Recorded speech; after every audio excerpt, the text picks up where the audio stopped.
은혜 받으실 말씀은 욥기 15장 4절에서 11절입니다. 참으로 내가 하나님 경외하는 일을 패하여 하나님 앞에 묵도하기를 그치게 하는구나. 내 죄악이 내 입을 가르치나니 내가 간사한 자의 혀를 택하였구나. 너를 정죄한 것은 내가 아니요 내 입이라. 내 입술이 너를 쳐서 증거하느니라. 내가 제일 처음 난 사람이냐? 산들이 있기 전에 내가 출생하였느냐? 하나님의 모의를 내가 들었느냐? 지혜를 홀로 가졌느냐? 너의 아는 것이 무엇이기로 우리가 알지 못하겠느냐? 너의 깨달은 것이 무엇이기로 우리에게는 없겠느냐? 우리 중에는 머리가 세기도 하고 연로하기도 하여 내 부친보다 나이 많은 자가 있느니라. 하나님의 위로와 내게 온유하게 하시는 말씀을 내가 어찌 작다 하느냐. 아멘. 샬롬 성가대의 찬양과 니시 오케스트라의 연주가 있겠습니다.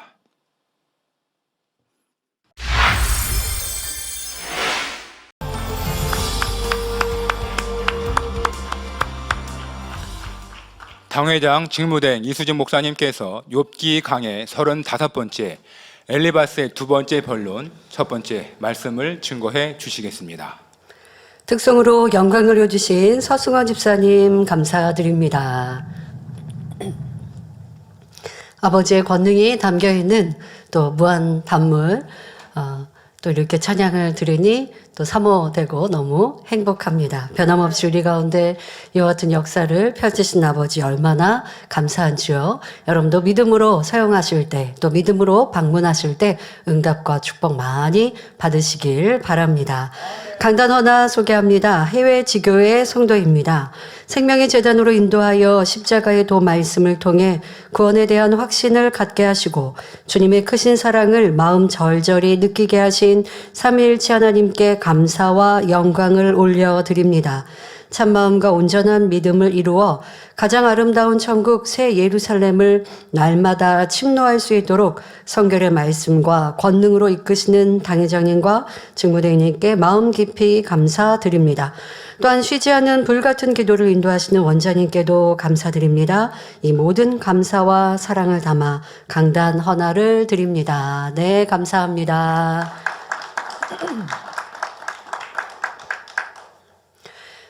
무한만민교회 방문하는 순서에 따라 이렇게 방문하시는 선교회들 무지개를 계속 보고 계시는데요. 어제 토요일은 우리 학생주일학교에서 방문했는데요. 또 아버지 하나님께서 무지개를 띄워주셨습니다. 그뿐 아니라 여러분들 우리 지난주부터 거의 매일같이 이렇게 무지개 보고 있는데요. 아버지 하나님 우리와 함께 하시는 놀라운 증거를 보실 때 더 행복과 기쁨이 넘치시고 아버지 하나님의 크신 사랑을 더 마음 깊이 새기시길 바랍니다. 말씀에 들어가도록 하겠습니다. 사랑하는 성도 여러분, 욥이 하루아침에 모든 소유와 자녀들까지 잃고 몸에 악창이 들어 큰 고통 중에 있음을 들은 친구들은 욥기 2장 11절에 욥을 위로하고자 왔었습니다.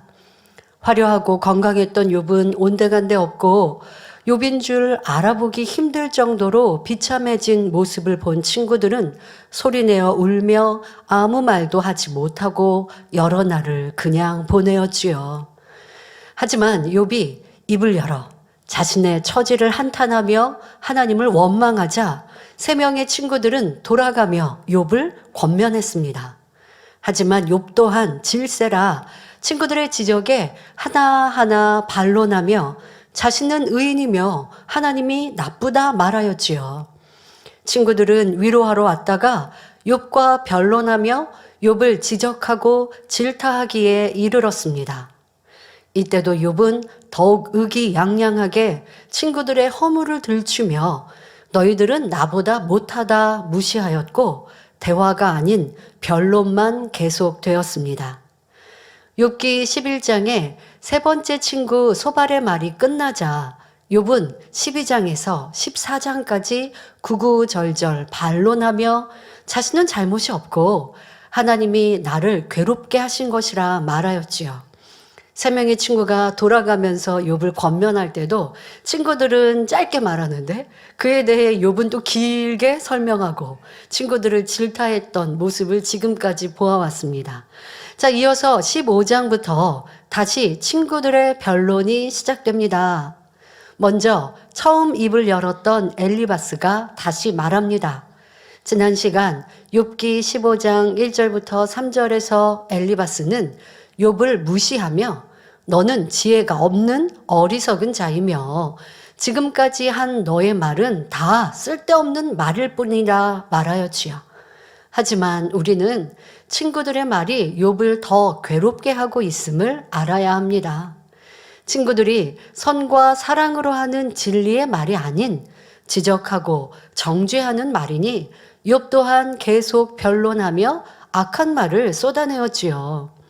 마음에 악이 없다면 상대가 자극한다 해도 선한 말만 하겠지만 온전히 변화되지 않은 상태라면 자꾸 변론하다가 많은 비진리의 말을 낸다는 것을 알아야 합니다. 그러니까 여러분들이 상대방과 대화하거나 뭘 할 때 많은 말로 서로 변론하는 일들은 그치시라는 거예요. 그렇게 되다가 상대의 감정을 더 격동시킨다는 거죠. 그런 역할이 지금 친구들이 하고 있습니다. 우리는 그런 사람이 되어서는 안 되겠습니다. 그러니 상대가 받지 않을 때는 아무리 옳고 좋은 말이라도 멈출 줄 알아야 합니다. 나는 상대를 변화시키고 깨우쳐주고 회개케 하기 위해서 말했는데 상대가 인정하지 않고 변명하니 큰 소리가 나고 변론하게 되었다 하지 말고 가르치고자 하는 나의 모습을 고쳐야 하겠습니다. 우린 그렇게 말한단 말이에요. 설명해 주려고 그랬던 거고 알려주려고 그렇게 말했는데 상대방이 안 받았다고. 그런데 상대방이 안 받으면 하지 말라고요. 그게 지혜로운 사람이고 그렇다고 해서 여러분들이 상대방이 비진리로 가고 악을 행하는데 모른 척하면 이 또한 선도 사랑도 없는 것이에요. 그러면 안 되죠. 사랑으로 선으로 권면을 하는 것으로 시작은 하나 상대가 받지 않을 것 같으면 그치시라고요. 그리고 권면하기 전에 먼저 내 마음에 상대에 대해서 불편한 마음, 싫은 마음, 아유 저걸 내가 깨우쳐줘야 돼, 꼭 집어 설명해 줘야 돼 라고 하는 자세부터 고치고 그런 자세로 설명할 때는 상대방에게 은혜가 되고 감동이 되지 않으니 그때는 하지 마시고 먼저 교만해진 내 모습, 가르치려고 하는 내 모습을 회개하고 돌이키고 또 뒤에도 말하지만 상대의 모습이 나에게는 있지 않는가 이렇게 나를 돌아보는 진리로 나를 비춰보는 지혜를 가져가시고 꼭 필요한 권면이라면 선으로 사랑으로 하되 상대가 받지 않을 때는 멈추시라는 것입니다. 나의 말과 행동이 상대의 악을 바라게 해서는 안 된다는 교훈을 가지시기 바랍니다. 특히 이런 일들은 가정에서 많이 벌어져요. 배우자의 관계에서, 부모와 자녀 관계에서 사랑해서 안타까워서 말한다고 하고 더더욱 아직 변화되지 않은 가족들을 대할 때 부모님이 자녀를 볼 때 자녀가 빛 가운데 살지 않고 세상 짝할 때 이거 자꾸 죄 지으니까 그러다가 사망으로 지옥으로 가면 안 되니까 권면해줘야지 라고 말씀하시지만 자녀가 받지 못한단 말이에요. 그럼 받지 않으니까 지옥 가는데 그냥 두라고요? 그게 아니라 여러분들이 선으로 사랑으로 권면하는가 그리고 내가 그리스도의 향기를 바라는 그런 내가 먼저 진리의 사람이 되면 자녀 또한 자연스럽게 변화되는 것이니 조급한 마음으로 내 입술로 자 중요한 게 이겁니다. 대화를 하다가 상대의 악을 격동시키지 말자. 지난 시간에도 오늘도 여러분들이 이것을 교훈 삼으시면 가족관계 또 교우관계, 교회 안에서도 세상 사람과의 관계에서도 큰 도움이 될 것입니다. 자, 이제 본론에 들어가겠습니다. 오늘도 욥을 향하여 엘리바스의 변론이 계속됩니다. 본문 욥기 15장 4절에 참으로 내가 하나님 경외하는 일을 패하여 하나님 앞에 묵도하기를 그치게 하는구나 라고 욥에게 말하죠. 자, 쉽게 설명하면 욥아, 예전에 내가 부유할 때는 하나님 앞에 번제를 드리며 하나님을 두려워하고 경외했었잖아. 그런데 지금은 하나님을 경외하기는커녕 오히려 하나님을 원망하고 나쁜 하나님으로 만들어가고 있으며 기도조차 하지 않는구나, 이렇게 지적하고 있는 것입니다. 그러나 지난 시간에 말씀드린 대로 욥이 하나님 앞에 반항하도록 만든 요인 중에 하나가 친구들과의 변론이었기 때문에 친구들에게도 책임이 크다는 것을 알아야 합니다. 이는 우리가 누군가를 상담해 줄 때에도 주의해야 할 부분입니다. 내 말 한마디가 상대에게 믿음과 생명을 심어줄 수도 있고, 반대로 상대를 실족시키거나 더 악한 사람으로 만들 수도 있습니다. 특히 주의 종이나 일꾼들은 영혼들을 신방할 때에 인간적인 생각을 동원하지 말고 항상 성령의 음성을 들어서 대화할 수 있어야 하겠습니다. 욥기 15장 5절 6절에 내 죄악이 내 입을 가르치나니 내가 간사한 자의 혀를 택하였구나. 너를 정죄한 것은 내가 아니요 내 입이라. 내 입술이 너를 쳐서 증거하느니라 말합니다. 여기서 내 죄악이 내 입을 가르친다는 것은 욥의 입에서 나오는 말들이 욥 스스로가 죄인임을 표명한다는 의미입니다. 즉 엘리바스는 욥아, 너는 스스로 의롭다고 말하고 있지만 사실은 너의 입술에서 나오는 말 자체가 너는 악한 자요 죄인이라고 증거하고 있는 거야 라고 말하는 것입니다. 그렇다면 엘리바스는 왜 욥을 간사하다고 말하는 것일까요? 옛날에는 욥이 하나님을 지극히 경외하며 높여드렸는데 이제는 그 반대가 되었습니다. 욥은 하나님은 순전한 자나 악한 자나 일반으로 취급하신다고 말하는가 하면 악한 자에게는 축복을 주고 의인은 멸망의 길로 인도하신다며 나쁜 하나님으로 몰아갔지요. 또 예전에는 덕스러운 말로 사람들을 가르치고 도와주었었는데 이제는 헛된 말을 쏟아내고 입술이 가벼운 자가 되었으니 이를 가리켜 간사한 혀가 되었다고 말하는 것입니다. 그러나 욥의 중심은 결코 간사하지 않았습니다. 욥기 1장에 나온 대로 욥은 정직하고 순전한 사람이었습니다. 물론 지금까지 욥이 한 말들을 진리로 비춰보면 옳지 않습니다.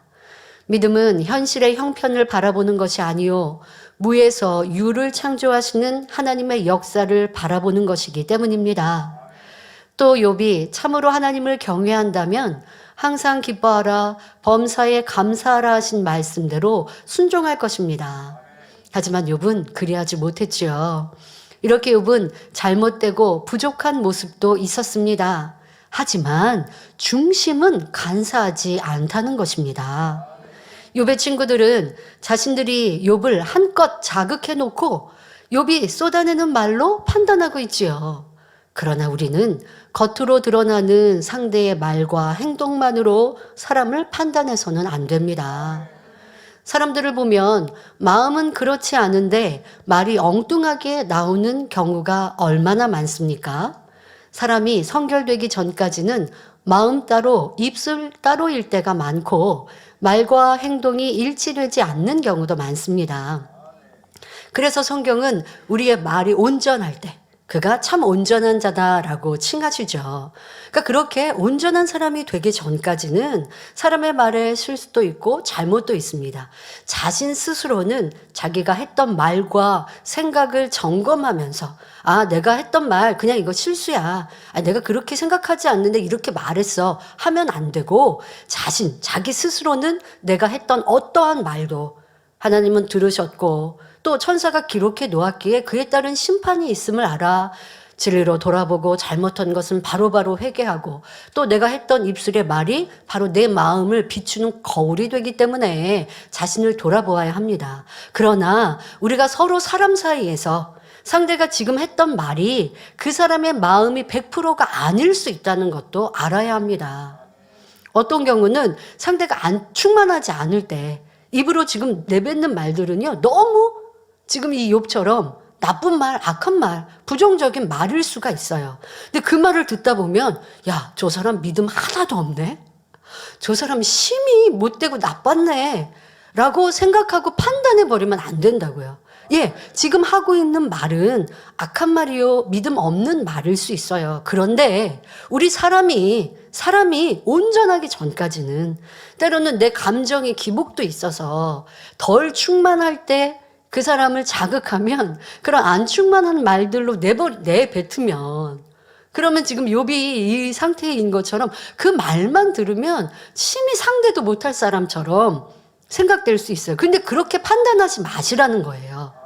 자기 스스로는 내가 했던 말 한마디라 할지라도 이것이 믿음이 없음을 회개하고 악한 말이었음을 돌아보아야 하지만 여러분들이 상대에 대해서는 그런 평가자가 되지 마시라는 겁니다.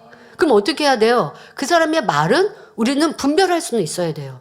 왜? 빚을낼 말일 수 있고 믿음을 까먹은 말일 수 있잖아요. 그런 말을 듣고 내가 동조하고 따라가면 안 돼요. 그러니까 저 사람이 믿음 없는 말을 할 때 어떻게 생각하시면 되냐? 아, 안 충만한가 보다. 뭔가 힘든 일이 있나 보다 하고 안타깝게 여기고 기도해 주면 되지. 야, 저 사람 믿음 다 까먹어 버렸네? 신앙 좋은 줄 알았는데 안 그러네 하고 그 사람의 수준까지 다 밑으로 무시하는 이런 모습이 바로 욥의 친구들의 모습이고 그리하지 말라고 지금 당부하고 있는 것입니다. 보통 사람들은 상대의 말과 행동을 보고 판단할 수 있지만 하나님께서는 중심을 보십니다. 그러니까 분명 우리는 상대의 말과 행동을 통해서 분별은 할 수 있죠. 그런데 그게 여러분들이 그런데 상대를 분별하는 것보다 그냥 나를 돌아보세요. 저 사람 믿음이 좋고 나쁘고 그걸 우리가 분별하다가 죄가 될 수 있고요. 그걸 분별하라고 하시는 것도 아니잖아요. 누가 나에게 무엇을 말했을 때 그 말의 진실 여부를 분별하는 건 필요해요. 그러나 여러분들이 상대의 모습 제3자, 때로는 제3자, 누가 이랬대. 이런 말로 내가 그 사람의 믿음이 좋다 안 좋다 분별할 이유가 뭐가 있겠고 그게 내 영혼에 무슨 유익이 되겠습니까? 그럴 필요가 없잖아요. 그게 또 판단이 되고 정죄가 될 수 있으니 하지 말아야 할 것이고 더더욱 지금 그 사람이 명백히 하고 있는 말과 행동이 때로는 비질리요 믿음이 적어 보인다 할지라도 앞서 말씀드린 것처럼 온전한 사람이 되지 못했을 때는 충만함의 정도 올라갔다 내려갔다 할 때에 안 충만할 때의 그 말이 그 말로 여러분들이 평가하다가는 잘못될 수 있는 것이고 그 말은 지금 감정을 말했지 중심은 또 아니 그럴 수 있다라는 거예요. 그러니 사람이 판단하면 안 된다. 성경은 누누이 말씀하셨고 하나님만이 판단자가 되시는 것입니다. 욥은 정확히 진리를 알지 못하여 옳지 않는 말들을 쏟아냄으로 인해 간사한 자처럼 보이지만 마음 중심에서 간사한 사람은 아니라는 것입니다. 왜요? 욥은 계속하여 하나님을 찾잖아요. 그런데 그렇지 않는 사람이라면 하나님을 떠나버린단 말이에요. 근데 욥은 지금 하나님을 떠나기 위해서 하나님을 부르고 하나님 저와 좀 변론해 주세요. 저에게 답해 주세요. 라고 하는 게 아니고요. 하나님의 뭔가 응답과 하나님께서 나에게 왜 이러한 어려움을 주셨는지 깨닫지 못해서 어리석음이지만 이러한 모습 속에 안타깝게 말하고 있는 것이니 똑같은 말인 것 같지만 사람의 마음 중심이 다 각기 달라요. 그러니 여러분들이 판단자가 돼서는 심판자가 돼서는 결코 안 됩니다. 욥의 친구들이 지금 이렇게 판단하고 있다는 것이죠. 자, 우리는 결코 상대를 판단하고 비방해서는 안 됩니다. 엘리바스는 욥에게 내가 너를 정죄한 것이 아니라 내 입술이 너를 정죄하고 있다라고 비난합니다. 그런데 사실은 친구들도 욥을 비난할 자격은 없습니다. 그동안 온갖 질타로 욥의 감정을 건드리고 혈기나게 하는 등 욥으로 하여금 악을 바라도록 원인을 제공했기 때문입니다. 일반 사람들의 싸우는 모습을 보아도 마찬가지입니다. 처음에는 대화로 좋게 시작하다가 변론이 심해지면 욕설도 나오지요. 서로가 나는 잘못이 없고 상대방이 먼저 잘못했다며 자기는 옳다고 주장하지만 제3자가 보면 양쪽 다 악한 마음일 때가 참 많습니다. 한쪽은 선하고 한쪽은 악한다면 지금처럼 막 악으로 나오는 변론이 진행되지 않아요. 왜? 선한 사람은 입을 다물게 돼 있고 선한 사람은 양보하게 돼 있으니까.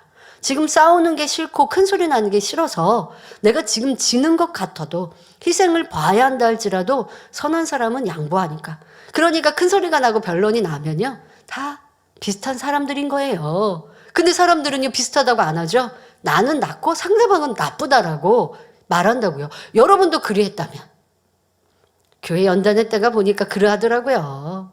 저 사람은 나쁘고 저 사람은 구원 못 받을 사람, 저 사람은 심히 악한 사람, 저 사람은 못된 사람, 있을 수 없는 일을 행한 사람.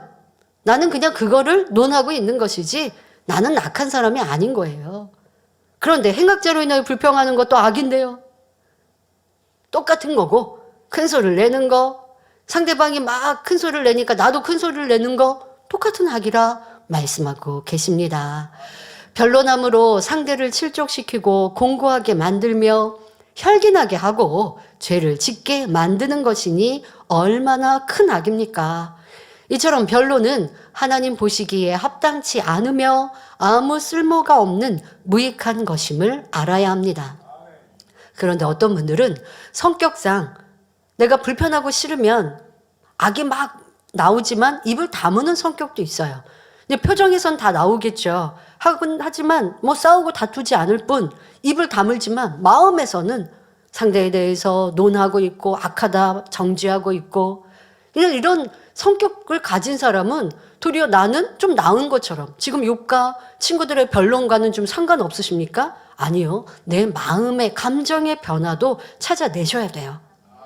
입으로 내지 않았을 뿐 내 마음이 얼마나 이 변론하는 욥과 친구들의 모습처럼 불편하고 답답하고 내 마음은 싸우고 있었는지 이와 같은 것들도 찾아서 변화되는 우리가 되어집시다. 자, 이제 엘리바스는 욥에게 책망을 넘어 질책을 하기에 이릅니다. 욥기 15장 7절 8절에 내가 제일 처음 난 사람이냐? 산들이 있기 전에 내가 출생하였느냐? 하나님의 모의를 내가 들었느냐? 지혜를 홀로 가졌느냐? 라고 욥에게 묻습니다. 자, 여기서 엘리바스가 욥에게 내가 제일 처음 난 사람이냐? 라고 물은 것은 욥이 제일 처음에 출생한 사람이 아니라는 것을 몰라서 한 말이 아니라 비꼬는 표현입니다. 너가 아담보다 먼저 태어났냐? 라는 질문이 아니죠. 지금 꼬아서 말하고 있는 거예요. 엘리바스는 인류 가운데 가장 처음 난 사람은 아담이라는 것을 너무나 잘 알고 있었지요. 또 하나님께서는 6일 동안 천지 만물을 다 지으신 후 마지막으로 사람을 창조하셨습니다. 그러니 당연히 사람보다 산이 먼저 있었지요. 엘리바스도 산이 먼저인 줄을 알면서 산들이 있기 전에 욥, 내가 출생하였느냐라고 묻는 것입니다. 또 인간이 하나님의 비밀이라는 것을 들었을 리가 없는데 내가 하나님의 모의를 들었느냐라고 질문합니다. 더구나 욥이 혼자 지혜를 가질 리가 없지요. 그런데 욥에게 내가 지혜를 홀로 가졌느냐라고 묻고 있습니다. 이 질문들은 모두 욥에 대한 엘리바스의 꼬인 마음의 표출입니다. 그렇다면 욥의 친구들이 왜 이렇게까지 마음이 꼬인 것일까요? 이는 그동안 욥이 친구들을 무시한 말들 때문입니다. 대표적으로 욥기 13장 1절부터 4절을 보면 욥은 친구들을 향해 나의 눈이 이것을 다 보았고 나의 귀가 이것을 듣고 통달하였느니라. 너희 아는 것을 나도 아노니 너희만 못한 내가 아니니라. 참으로 나는 전능자에게 말씀하려 하며 하나님과 변론하려 하노라. 너희는 거짓말을 지어내는 자요 다 쓸데없는 의인이니라 의원이니라 라고 말했습니다. 이처럼 욥은 친구들에게 교만한 태도로 너희와는 상대도 되지 않으니 너희와 말하지 않고 나는 하나님과만 변론하겠다고 말했었습니다. 그런데 친구들 편에서는 막상 욥이 하나님과 변론하는 말을 들어보니 너무나 타당성이 없는 엉터리 말을 하고 있었지요. 그렇지 않아도 욥에 대해 마음이 꼬인 상태에 있었는데 친구들은 더욱 꼬일 수밖에 없었습니다. 욥의 모습이 혼자 잘난 척하는 독불 장군처럼 느껴졌기에 엘리바스는 욥을 호되게 질책하기에 이르렀던 것입니다. 하지만 욥의 입장도 생각해 보아야 합니다. 욥을 위로하러 온 친구들이 자꾸만 욥 내가 잘못해서 재앙이 온 것이다. 회개해라. 부르짖어 기도해라. 등등 감정적인 말들로 책망만 하니 욥은 괴로움이 더할 수밖에 없었지요. 이어서 엘리바스는 욥기 15장 9절에 너의 아는 것이 무엇이기로 우리가 알지 못하겠느냐? 너의 깨달은 것이 무엇이기로 우리에게는 없겠느냐라고 말합니다. 욥아, 내가 알고 있는 것을 우리도 안다. 내가 깨닫는 것을 우리도 다 깨닫고 있다. 이렇게 맞대응하는 것입니다. 욥이 말하면 친구들이 너만 잘났냐? 우리도 잘났다. 친구들이 그렇게 말하면 욥이 나는 너희들보다 더 잘났어. 얘기하고 그 말에 의해서 친구들은 아니야. 너가 아는 거 네가 말했던 거 우리도 다 알고 있어. 어디까지 올라가고 있겠습니까? 여러분 이러한 모습이 가족 안에 배우자 안에 여러분들 교회 안에 성도 안에 일꾼 안에 있었다는 것 찾아서 얼마나 어리석은지 위대하신 하나님 앞에 얼마나 교만하고 교만한 것인지를 알아야 합니다. 나는 너보다 더 믿음이 좋다. 나는 너보다 더 진리를 많이 한다. 나는 더 만민의 오래 신앙생활했다. 나는 더 많이 충성했다. 나는 더 다기자님을 잘 안다. 뭘 잘 알아요? 잘 알면 그 가르치신 대로 선과 진리, 희생과 낮아짐이어야지. 왜 내가 아는 진리로 상대를 평가하려 하고 가르치려 하고 더 내가 옳다 하겠습니까? 그것은 아는 것이 아니고 모르는 것이죠. 이러한 변론이 얼마나 무익한 것이요. 그 변론 중에 원수마귀 사단이 역사한다라는 것. 그러니 기도에도 응답받지 못한다라는 것을 알아야 합니다. 더더욱 교회 안에 그렇게 화평이 깨어지면 하나님의 역사를 볼 수 없습니다. 내가 기도하는 것 응답받을 수 없습니다. 가정 안에 부부가 이런 다툼이 있고 이런 변론이 있고 이제 어느 순간이 되면요. 싸우는 것도 힘들어가지고 입 다물고 감정 대립으로 평행선으로 만날 수 없는 평행선으로 집안에 들어와도 대화도 없어지고 헤어지지 않고 이혼하지 않을 뿐 등 돌리고 살아가는 이런 감정 대립. 그런 기도는 하나님 앞에 응답받을 수 없습니다. 이러한 내 안에 있는 감정, 상대를 무시하는 마음, 상대를 비하하는 표현들, 내가 옳다, 내가 더 낫다 하는 모습들, 이것이 얼마나 교만하며 응답받지 못하고 치료받지 못한 이유였던가라는 것을 알아 철저히 회개하고 깨어져야 하겠습니다. 이것이 내가 하나님 앞에 담이 되었었던 모습임을 알아야 합니다. 자, 우리는 변론 때문에 얼마나 사단의 회방을 받고 시험 환란을 자초하는지 알아야 합니다. 어떤 한 가지 논제에 대해 한 사람만 알고 있으면 변론이 일어나지 않습니다. 왜? 알고 있는 그 사람만 말할 거니까요. 그런데 나도 알고 상대도 알고 있는데 각자의 지식이 다르기 때문에 서로 내가 옳다고 주장하며 변론이 일어나는 것이지요. 또 지식은 같아도 각자 깨달음이 다르면 변론이 일어납니다. 속담 중에 장님 코끼리 만지기라는 말이 있습니다. 어느 나라의 왕이 전국의 장님들을 모아 코끼리를 만져보게 하고 그 생김새를 물었습니다. 그러자 코에 달려있는 뿔, 상아를 만져본 사람은 큰 무처럼 생겼다 말하고, 자, 머리를 만져본 사람은 돌처럼 생겼다 말하지요. 딱딱하죠? 크죠? 그리고 또 거칠지 않습니까? 피부도 돌처럼 생겼다 말했습니다. 또 장님인 어떤 사람은 코끼리의 다리를 만져보더니 코끼리라는 동물은 마치 기둥처럼 생겼다고 말했지요.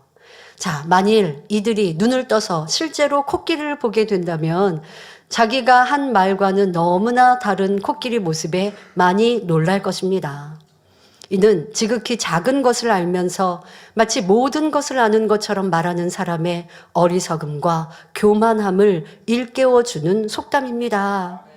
여러분 주변에도 일부분을 알면서 전체를 아는 것처럼 말하여 변론과 다툼을 일으키는 경우가 얼마나 많습니까?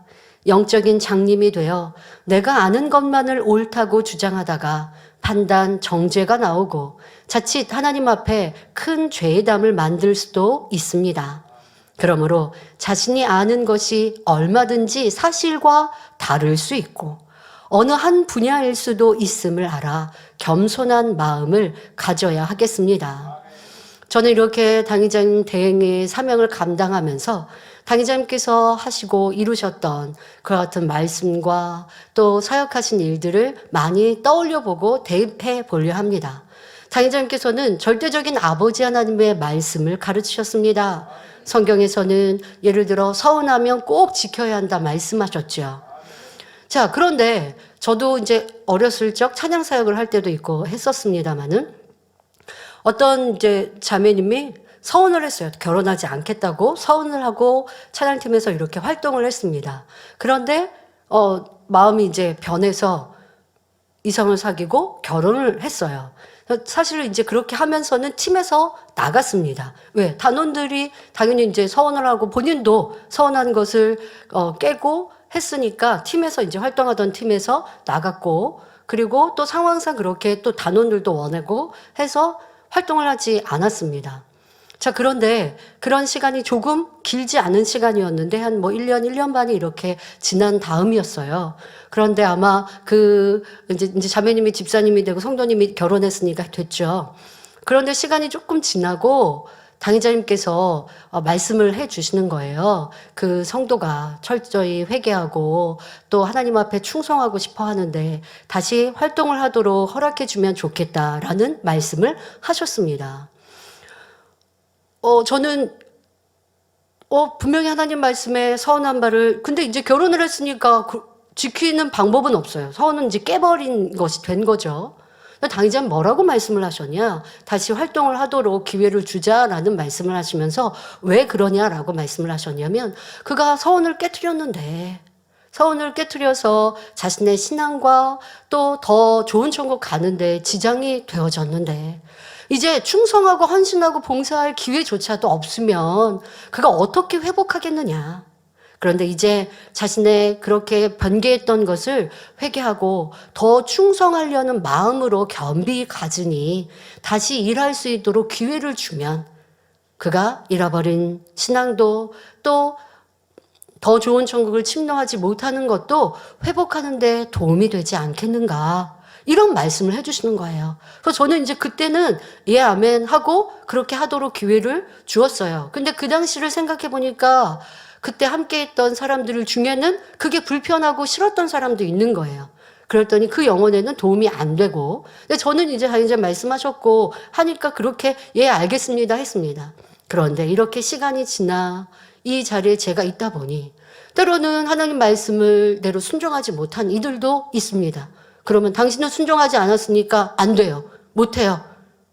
라고 엄히 율법대로 율법을 대하듯이 라고 한다면 누가 구원에 이르겠고 누가 좋은 천국을 침노하겠고 다시 기회를 얻어 충성하겠습니까?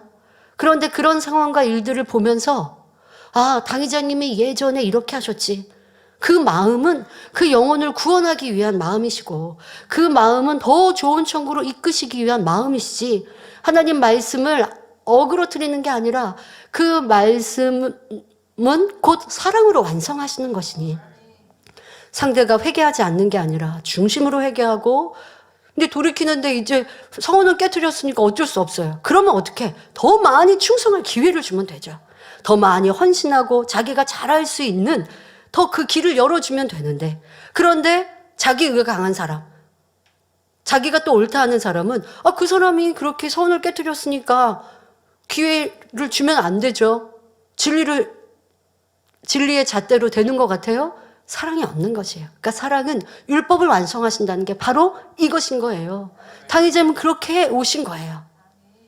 그러면서 더 헌신하시고 그러면서 그 영혼이 더 깨어나게 하시고 그리고 또 가르치시는 건 우리 가운데 서운을 깨트리면 안 된다. 그러니까 이렇게 진리, 공의도 있고 사랑도 있는 이러한 모습들을 떠올리면서 이렇게 모든 성도들 부족한 우리를 깨우쳐 주시고 이끌어 주시고 때로는 기회를 잃은 것 같아도 회개하고 돌이키게 하시고 기회를 주시고 주시는 사랑으로 이끌어 오셨구나.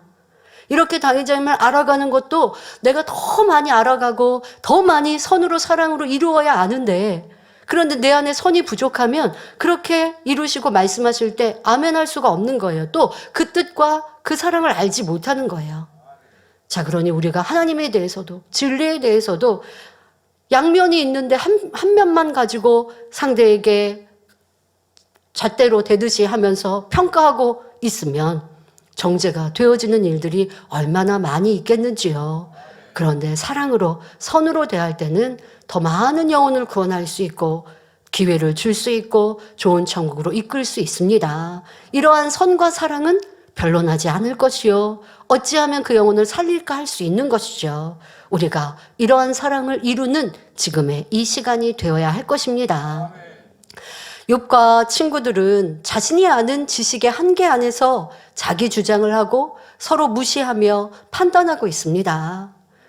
우리는 그래서는 안 되겠죠. 그런데 믿음의 형제 간에도 처음에는 하찮은 일을 가지고 변론을 하기 시작했다가, 그러다가 그 변론이 점점점 대화로 시작했다가 의견의 대립이 되면 변론이 되죠. 그러다 보면 서로 양보를 안 하고 자기 주장만 하다가 결국 감정이 생기고 혈기를 내는 일들, 또 등 돌리는 일들. 우리는 말씀에 원수 맺지 말라니까 원수야 라고는 하지 않지만 상대방과 같이 일하고 싶지 않고 상대방이 있으면 피하고, 이게 왜 원수 맺는 거 아닙니까? 이게 원수 맺는 거죠. 이런 모습으로 교회 안에서도 믿음의 형제 안에서도 있게 만드는 것이 바로 변론이라는 거. 내가 옳고 너는 틀려, 서로의 다른 의견을 조율하지 않고 화평하지 않는 이러한 모습이라는 걸 찾아내야겠습니다. 이런 교회 안에서는 아니지만 세상에서는 심하면 이러다가 욕설과 저주의 말까지 오고 가는 경우도 있습니다. 교회 안에서는 욕설은 하지 않지만, 우리 성도님은 욕하지 않으시죠. 하지만 저주하는 말, 상대에게 직접 하지는 않지만 내 생각, 아니면 제3자에게 아유 저 사람은 지옥 가겠어, 저 사람은 구원 못 받겠어, 이런 말 또한 저주의 말 아닙니까? 이러한 생각과 마음은 있지 않았는지도 돌아보아야 합니다. 그러나 하나님께서는 마태복음 23장 11절에 너희 중에 큰 자는 너희를 섬기는 자가 되어야 하리라 하셨고, 로마서 12장 14절에 너희를 핍박하는 자를 축복하라, 축복하고 저주하지 말라 말씀하셨습니다. 인간관계에서 이러한 하나님의 말씀을 준행하면 하나님의 역사를 볼 수 있지만, 반대로 말씀을 위배하면 하나님의 역사를 볼 수 없습니다. 쌍방에서 서로 오해를 하며 상대의 감정을 돋우고 같이 악을 바라고 있으니 어떻게 하나님의 역사가 일어날 수 있겠습니까? 여러분, 이런 일들은요 꼭 교회 안에서뿐 아닙니다. 가정 안에, 세상 사람 간에서도 마찬가지예요. 내가 선한 사람, 진리의 사람이 되어지면요, 세상 일을 하다가 벌어지는 일이어도 변론하지 않고 내가 물러서고 양보하고 선으로 대해주고 하면 빛이, 여러분 안에서 진리의 빛이 나와서 상대의 마음도 녹아내게 되고, 당장은 아니어도 그 선이 쌓이면 원수까지도 화목해 되는 거예요. 세상 안에서도, 여러분들의 직장 일터 안에서도 그럴 때 성령의 역사, 하나님의 역사가 나타나는 것입니다. 만일 상대는 진리를 몰라서 나를 핍박하고 악을 바라는데 나는 진리를 알면서도 상대를 저주하고 또 악을 바라고 있다면 이는 더 나쁜 것이에요, 여러분. 세상 사람보다, 진리를 몰라서 악을 바라는 사람보다 내가 더 악하다라는 것을 알아야 합니다. 내가 악한 자를 선으로 대할 때 선이 이기게 되어 있습니다. 이것이 하나님의 법칙입니다. 그러므로 로마서 12장 17절 18절에 아무에게도 악으로 악을 갚지 말고 모든 사람 앞에서 선한 일을 도모하라.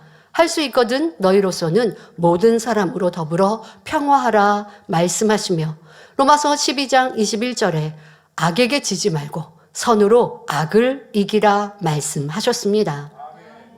내 편에서 아무리 화평하려고 해도 상대가 받아주지 않으면 할 수 없지만, 그래도 가능하면 모든 사람으로 더불어 화평해야 하는 것입니다. 막무가내로 상대를 이기려고 자존심 내세우다가 결국 상대와 불화하고 원수 맺는 경우가 얼마나 많습니까? 여러분, 우리는 그런 사람 되지 마십시다. 이거는 악에 지는 거예요. 여러분, 선으로 악을 이기셔야 돼요. 이걸 교회 안에서만 아니고 기도할 때만 아버지 선으로 악을 이기는 자 되게 해주세요가 아니라 이 기도와 이 말씀을 여러분 직장에서, 가정에서 대입하셔야 돼요. 한번 생각해 보세요. 내 직장에서 누가 나에게 이렇게 괴롭게 하고 힘들게 하고 악으로 나오는 사람이 있는가? 자, 그럴 때 나는 선한 말을 했는가? 아니면 그 당시에는 악으로 찌르진 않았지만 다른 상황에서 내가 좀 우세할 때는 상대를 좀 무시하는 말을 하거나 지적하는 말을 해서 내 안에 불편한 감정을 표출하지는 않았는가? 이렇게 악을 내는 입술인가? 악이 있는 마음인가? 아니면 악으로 나에게 나오는 사람, 왜 저 사람은 시시콜콜 나를 이렇게 괴롭게 하지? 나를 무시하지? 여러분, 무시당한다고 생각하는 거 나의 자존심이에요. 무시하니까 무시당한다고 생각하죠. 선이 있으면 그럴 필요가 없는 거예요. 때로는 상대방 표현 방법이 그런 사람도 있고요. 보통 세상 사람은 자기를 우쭐하고 높이는 걸 좋아하다 보면 상대를 무시하는 말을 할 수 있어요. 그거를 감정 상해할 필요가 없는 거예요. 그냥 그러려니 하고 넘어가면 되지. 그거에 상처받을 필요도 없고 저 사람이 날 무시했어? 그러면 나도 나중에 또 그렇게 갚아주는. 악으로 악을 대항하지 마시고 악에 대하여 선으로 이기는 우리가 되어집시다. 우리 예수님께서는 어떠하셨습니까? 능력이 많으신 분이지만 누구와도 변론하지 않으셨습니다. 예수님 당시 대제사장들과 제사장들, 서기관들과 바리새인들은 끊임없이 예수님에 대한 위협과 괴계를 꾸몄습니다. 예수님께서는 사람으로서는 행할 수 없는 놀라운 권능을 나타내시며 자신이 하나님의 아들이심을 믿을 수 있는 증거를 충분히 보여주셨지만 악한 사람들은 믿으려 하지 않았습니다. 그러나 마음이 선한 사람들은 예수님이 하나님의 아들이시며 자신들의 구세주로 오신 분임을 믿었지요. 대제사장들과 서기관들과 바리새인들은 자신의 악으로 인해 영의 눈이 가려져서 예수님을 알아보지 못했고 오히려 예수님이 하나님의 이름을 욕되게 한다며 어찌하든 예수님을 잡아 죽이려 했습니다. 그러나 그렇다 해도 악한 자들이 예수님을 만질 수조차 있는 것이 아니었지만 예수님께서는 하나님의 섭리가 온전히 성취될 때까지 때로는 숨기도 하시고 피하기도 하시면서 이 땅의 사역을 이루셨지요. 그들이 비진리를 말하고 악을 행하니까 그것을 그때그때마다 지적하시고 그렇게 지적하면 상대가 또 악하게 나오고 거기에 반론하고 가르치시고 하지 않으셨고 깨우쳐는 주셨어요. 권능을 나타내시고 그리고 그들이 예수님이 무슨 잘못을 하나 책 잡으려고 항상 함께 하잖아요. 그러니 보는 건 권능이에요. 그런데도 자꾸 시시비비 한단 말이에요. 왜 안식일에 병자를 고치느냐? 그 안식일을 어겼다. 자, 그렇게 할 때 예수님은 말씀으로 가르쳐 주세요. 자, 그러나 그들은 거기에 대해 더 이상 말할 수 없을 때 예수님께서는 또 진리를 가르치고 말씀하시는데 악으로 막 나올 때 그럴 때는 예수님께서 지혜롭게 행하셨습니다. 요한복음 8장 59절에 저희가 즉 유대인들이 돌을 들어 치려 하거늘 예수께서 숨어 성전에서 나가시니라 기록되어 있습니다. 예수님께서 권능이 부족하신 것도 아니며 목숨을 아끼시는 것도 아니었습니다.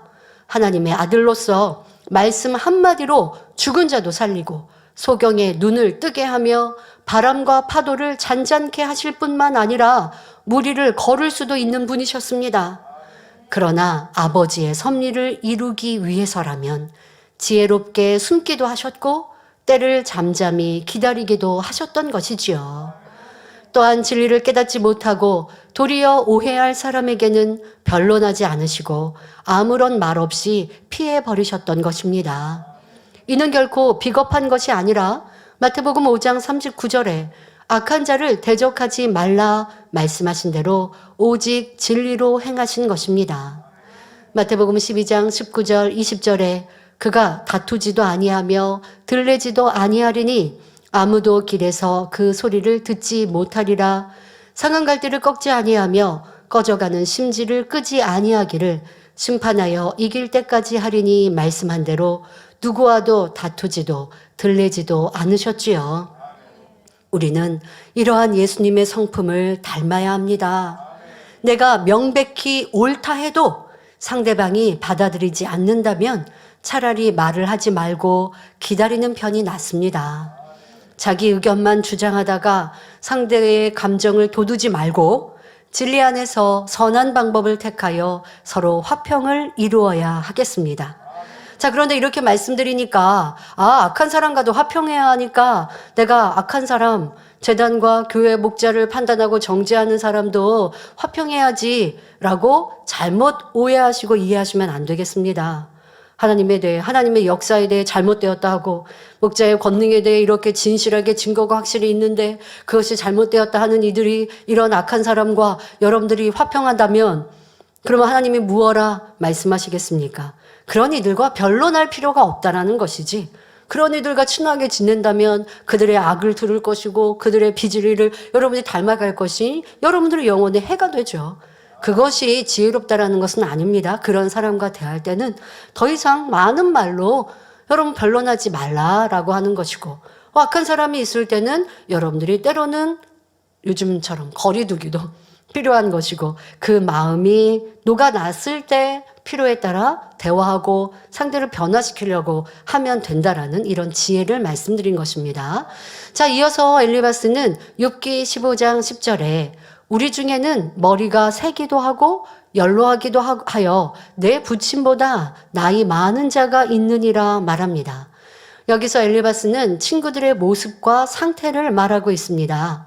그들 중에는 나이가 들어 백발인 사람도 있고 심지어 욥의 부친보다 나이가 많은 사람도 있음을 알 수 있지요. 흔히 친구라 하면 나이가 비슷한 또래를 떠올리기 쉽지만 꼭 그렇지는 않습니다. 나이 차이가 많아도 서로 배움이 비슷하거나 서로 존경할 수 있는 상대라면 오랫동안 친하게 사귀면서 친구처럼 지내는 경우가 많이 있지요. 그런 것처럼 욥의 친구들 중에는 나이가 많은 사람도 있었던 것입니다. 욥의 친구는 나이가 많은데 욥은 그렇지 않아도 욥의 친구들이 도리어 욥에게 와서 배우고 또 욥을 섬기는 이러한 모습이었죠. 자, 그래서 엘리바스는 욥아, 내가 나이 많은 사람 앞에서 그렇게 안하무인격으로 무례하게 행할 수가 있느냐고 말하고 있습니다. 그리고 욥기 15장 11절에 하나님의 위로와 내게 온유하게 하시는 말씀을 내가 어찌 작다 하느냐라고 말합니다. 지금까지 친구들은 하나님의 마음이 되어 하나님의 말씀을 인용해 주었습니다. 그래서 우리가 하나님의 말씀을 사용하여 너의 위로가 되게 해 주었는데 욥 내가 이렇게 반항함은 어찌 된 일인가? 내가 교만하여 우리를 무시하는 것이 아니냐라고 책망하는 것이지요. 그러나 이는 참으로 우스운 말이 아닐 수 없습니다. 욥과 마찬가지로 친구들도 욥을 무시하고 판단하며 같은 죄를 짓고 있기 때문입니다. 그러니까 욥의 친구들은 욥이 잘못되었다 말하지만 지금 욥의 친구들도 같은 모습이라는 거죠.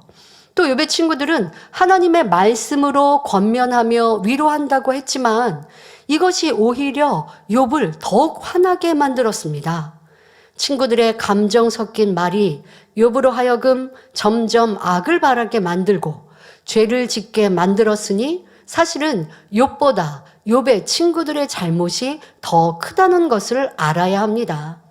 그래서 성경 욥기가 끝나갈 무렵에 보면 하나님께서 욥의 친구들을 크게 책망하셨고 욥으로 하여금 욥의 친구들의 죄를 대신 빌게 하셨던, 대신 중보해 주게 하셨던 것을 볼 수 있지요.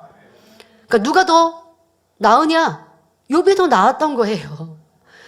만일 나로 인해 형제가 실족한다든가 혈기를 냈다면 혈기를 낸 사람보다 원인을 제공한 내가 더 큰 죄를 지은 것입니다. 우리는 이러한 사실을 명심해야 합니다. 또 하나님의 말씀을 인용하여 상대를 지적하거나 자신의 말이 옳다 주장하는 것도 잘못된 것임을 알아야 합니다. 지금 욥의 친구들은 친구들이 우리는 하나님의 말씀으로 너를 위로해 주었는데 너가 악해서 이 말을 안 들은 거야 라고 말했습니다.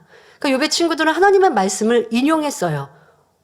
왜 인용했어요? 욥을 질타하는데 인용했다고요.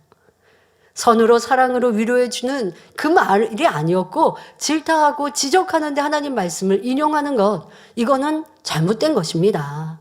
상대에게, 예를 들어서 여러분, 내가 상대에게 심히 무례히 행하고 그러면 잘못된 거잖아요. 근데 잘못을 그렇게 해놓고 진심으로 용서를 구하지도 않고서는 상대방에게 말해요. 성경은 용서해 주라고 했으니까 나를 좀 용서해 주세요. 말하면 되겠습니까?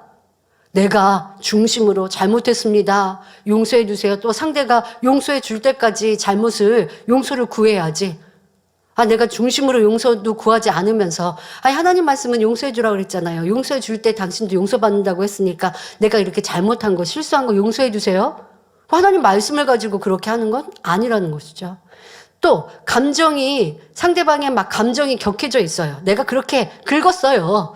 그러놓고는 성경에는 혈기내지 말라고 했으니까 혈기내지 마세요. 그것도 웃으면서. 그러면서 하나님 말씀 인용해 보세요. 그거는 제가 잘 비유한 대로 불 붙은 데다가 기름 끼얹은 격이라고요. 이렇게 하나님 말씀을 인용하면 되겠습니까? 그건 내가 더 크게 잘못하고 있는 것이죠. 자, 욥의 친구 엘리바스처럼 나는 하나님의 말씀으로 권면했고 좋은 마음으로 말했는데 상대가 악해서 받지 않고 변론이 일어났다 생각하시면 안 되겠습니다. 여러분들이 잘못 교만함으로 하나님 말씀을 인용하면 안 될 것이고 상대방을 하나님 말씀을 인용해도 잘 깨우칠 수 있고 깨달을 수 있도록 해야지 날카로운 찌르는 이런 말이 돼서는 안 되겠습니다. 사람은 상대의 생각이나 속마음까지 환히 알지 못합니다. 다만 말이나 행동, 표정 등 겉으로 나타나는 모습으로 상대의 마음을 짐작할 뿐이지요. 마찬가지로 자신의 마음 역시 정확히 모를 때가 많으므로 이를 조명해 주는 도구가 필요합니다. 욥이 그리하고 있는데요. 우리도 마찬가지입니다. 바로 진리인 하나님 말씀으로 우리도 우리 자신을 비춰보아야 하겠습니다. 그러면 욥과 친구들의 변론을 보면서 우리는 어떤 말씀으로 조명할 수 있을까요? 히브리서 12장 14절에 모든 사람으로 더불어 화평함과 거룩함을 좇으라. 이것이 없이는 아무도 주를 보지 못하리라 말씀합니다.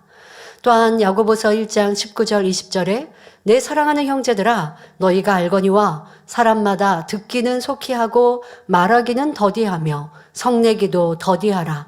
사람의 성내는 것이 하나님의 의를 이루지 못함이니라 말씀했지요. 우리는 이러한 하나님의 말씀을 떠올리며 자신을 돌아볼 수 있어야 합니다. 그런데 하나님의 말씀을 지식으로만 담고 있으면 아무 소용이 없습니다. 이 말씀을 명심하여 마음에 일군 사람은 일상생활 속에서도 진리가 아니면 듣지 않으려 할 것이고 또 말 한마디를 하더라도 심사숙고할 것입니다. 변론하다 보면 성이 나고 하나님의 의를 이루지 못하며 서로 간에 화평이 깨지기 때문입니다. 자기 보기에는 성내는 것이 정당하다고 생각되어 노를 바라지만 그것은 상대의 감정을 상하게 할 뿐만 아니라 성내는 자체가 하나님의 의를 이루지 못하는 악임을 명심해야 합니다. 그러므로 살아 운동력 있게 역사하시는 하나님의 말씀을 여러분의 삶 가운데 항상 등과 빛으로 삼아 매일매일 변화와 생명을 체험하시기를 바랍니다. 결론을 말씀드립니다. 사랑하는 성도 여러분, 똥 묻은 개가 겨 묻은 개 나무란다라는 속담이 있습니다. 이 속담에서 알 수 있듯이 자신의 들보는 잘 보이지 않지만 상대의 티는 잘 보이기 마련입니다. 주변 사람은 나에 대해 잘 아는데도 정작 자신은 깨닫지 못하는 것입니다. 욥의 친구들은 여전히 욥의 겉모습을 보고 판단하고 있고 욥 또한 자신을 발견하기보다는 친구들의 티를 보니 서로 변론이 끝나지 않습니다. 우리는 디모데전서 5장 22절에 다른 사람의 죄에 간섭지 말고 내 자신을 지켜 성결케 하라 말씀한 대로 다른 사람의 죄를 지적할 것이 아니라 먼저 자신의 마음을 거룩하게 하는데 힘써야겠습니다. 자기도 죄를 짓고 악을 행하면서 다른 사람을 판단 정죄할 자격은 없습니다. 나도 회개할 것이 많고 악이 많으면서 다른 사람을 지적하고 권면한다면 어찌 상대에게 변화의 능력이 임하겠습니까? 하나님께서, 성령님께서 역사하시지 않지요. 그러니 내가 하는 말이 상대가 아프게 느끼고 싫어할 수밖에 없고 변론, 다툼이 일어나는 것입니다. 그러면 어떻게 해야 할까요? 내가 신속히 변화되어야 하는 것입니다. 내가 죄를 짓지 않으면서 다른 사람에게 권면할 때 성령님께서 역사하시어 상대에게 감동으로 임하는 것이지요. 더 나아가 지적하고 권면하는 말을 하지 않아도 진리의 사람에게서 나오는 그리스도의 향기가 상대에게 깨우침으로 임하여 변화될 수 있는 것입니다. 그러므로 먼저는 나 자신을 돌아보며 진리의 사람으로 변화됩시다. 또 설령 다른 사람의 부족한 점을 알게 되었다 해도 사랑으로 믿어주고 참아주며 기도해 줄 수 있는 선한 성도님들이 되시기를 바랍니다. 그리하여 여러분이 있는 곳마다 화평이 임하고 행복이 가득하시기를 주님의 이름으로 축원합니다. 말씀 상고하시면서 함께 기도하겠습니다. 좋으신 아버지 하나님, 오늘은 친구들의 변론이 시작된 두 번째 모습을 보았습니다. 이제 욥을 완전히 무시합니다. 너의 말은 다 틀리고 너만 잘 아느냐? 우린 너보다 낫다 말하고 있으나 하나님께서 보실 때는 욥의 친구들이 더 악함을 지적하고 깨우쳐 주십니다. 우리의 삶 속에 가정에서, 배우자의 관계에서, 부모 자녀 관계에서, 교회 안에서, 또 세상 직장 안에서도 얼마나 많은 변론이 있는가. 그 변론은 상대를 내가 무시하는 마음에서, 교만함에서 나오는 것임을 깨달아서 이러한 악을 벗어버리게 하여 주옵소서. 우리는 오직 선한 입술, 단물만 내는 입술이 되게 하옵소서. 상대가 심히 악하니 내가 가르쳐줘야겠다 할 것이 아니라 오직 기다려주고 참아주고 무엇보다 더 중요한 나의 변화를 힘차게 이뤄나가는 모든 성도님들 되어져서 우리가 있는 곳마다 어둠이 떠나가고 빛이 임하며 화평이 임할 수 있는 복된 입술 되게 하여 주옵소서. 감사드리며 우리 주 예수 그리스도의 이름으로 기도하옵나이다. 아멘. 당회장님의 환자를 위한 기도를 받겠습니다. 아픈 곳이 나약한 곳에 손을 얹고 기도받으시고 아프지 않은 분들은 가슴에 손을 얹고 마음의 소원을 위해 믿음으로 기도받으시기 바랍니다. 할렐루야. 전능하신 사랑의 아버지 하나님, 이 시간 기도받는 모든 성도님들 위해 안수하여 주옵소서. GCN과 인터넷과 화상을 통해 기도받는 지교회와 지성전 그리고 전세계 하나님의 자녀들 위에도 시공간을 초월하여 역사하여 주시기를 원합니다. 믿어지는 믿음을 주시고 부정적인 생각과 의심의 세력을 물리쳐 주옵시며 모든 시험 환난도 물리쳐 주옵소서. 머리부터 발끝까지 오장육부 뼈 마디마디 온몸의 신경 조직 세포 등 아픈 곳마다 성령의 불로 태우시고 근본의 빛으로 역사하여 주옵소서. 예수 그리스도의 이름으로 명하노니 원수마귀 사단 모든 질병 균 연약함아 물러가라. 빛이 임하라. 모든 불치 난치병도 성령의 불로 태워 깨끗하게 역사하여 주옵소서. 말라리아를 비롯한 모든 풍토병도 물리쳐 주옵소서. 감기, 기침, 열, 몸살, 독감 등 각종 유행성 질병도 다 물러가라. 어떠한 유행성 질병 균도 틈타지 않게 지켜 주옵소서. 위암, 폐암, 간암, 유방암, 자궁암, 대장암, 피부암 등 각종 암과 에이즈, 백혈병, 뇌졸중, 고혈압, 저혈압, 심장병, 폐병, 위장병, 당뇨, 부인병, 피부병, 갑상선 질환과 모든 염증도 깨끗게 하여 주옵소서. 소아마비, 중풍, 관절염, 디스크도 온전케 하여 주옵소서. 요통, 두통, 신경통을 비롯한 모든 통증은 사라질지어다. 간질, 자폐증, 우울증, 조울증, 노이로제 등 모든 정신질환도 물러가라. 모든 마비된 것도 풀어지고 일어나 걷고 뛸지어다. 눈도 잘 보이게 하옵시고 귀도 잘 들리게 하여 주옵소서. 소경은 눈을 뜨고 기머거리는 들으며 벙어리는 말할지어다. 각종 사고 후유증도 깨끗게 하시고 부러진 뼈도 붙여 주옵소서. 화상 입은 것도 온전케 하옵소서. 화기야 물러가라. 열도 물러가라. 아버지 흉터도 나지 않게 역사해 주시기를 원합니다. 마약을 비롯하여 각종 약물과 독극물 중독도 깨끗함을 입을지어다. 죽은 신경과 세포가 살아나며 죽은 자도 살아나게 하여 주옵소서. 잉태의 축복도 주시기를 원합니다. 잉태 축복을 받으라. 예수 그리스도의 이름으로 명하노니 원수마귀 사단아 하늘 공중 곳에 잡은 악의 영들아 물러가라. 그의 사자들도 물러갈지니라. 이 땅의 악한 영, 더러운 영, 거짓되고 간사한 영, 이간질하고 미혹하는 모든 어둠들은 물러가라. 모든 흉악의 결박을 풀고 어둠아 물러가라. 빛이여 임하라. 아버지 하나님, 부르짖어 기도할 수 있는 능력을 주시고 죄를 버리고 성결될 수 있는 능력을 주옵소서. 영혼이 잘됨같이 범사에 잘되게 하시고 가정의 복음화도 이루어 주시기를 원합니다. 한 주간도 모든 사고와 재앙으로부터 지켜주시고 불통이 없는 형통한 삶을 살 수 있도록 축복해 주옵소서. 성령의 불담으로 천군 천사와 주님의 불꽃 같은 눈동자로 모든 하나님의 자녀들과 가정, 일터, 사업들을 지켜주시기를 원합니다. 학생들에게 지와 명철을 더하시고 공부도 할 수 있는 뜨거운 마음과 열정도 더하여 주옵소서. 마음과 생각을 세상에 빼앗기지 않도록 지키시고 하나님을 뜨겁게 사랑하는 학생들로 축복하여 주옵소서. 하나님의 자녀들이 먹으나 마시나 입으나 무엇을 하든지 하나님 앞에 영광 돌리는 삶이 되게 축복하여 주시기를 원합니다. 나는 하나님을 만났노라, 체험했노라, 응답 받았노라, 축복 받았노라, 간증하는 입술이 되게 역사하여 주옵소서. 아버지 하나님 감사합니다. 홀로 영광 받으옵소서. 우리 주 예수 그리스도의 이름으로 기도하옵나이다. 아멘. 涙の中おらる主愛の主それは命与える救いの